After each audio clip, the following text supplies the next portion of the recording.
ஆபத்திலும் அவரை நான் நோக்கி கூப்பிடும் வேளையிலும் என்னை தப்புவித்தே முற்றும் ரட்சிப்பாரே என் ஆத்துமனே சரவர். என்னை தப்புவித்தே முற்றும் ரட்சிப்பாரே என் ஆத்துமனே சரவர். அவர் செட்டை கீழடைக்கலம் போகவே சிறகுகளால் ஓடுவார்.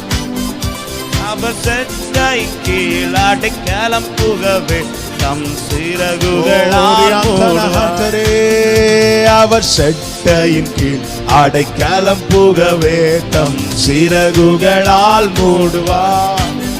அவர் செட்டையின் கீழ் அடைக்கலம் புகவே தம் சிறகுகளால் மூடுவார். நல்ல கைகளை தட்டி ஆண்டவருக்கு மகிமை.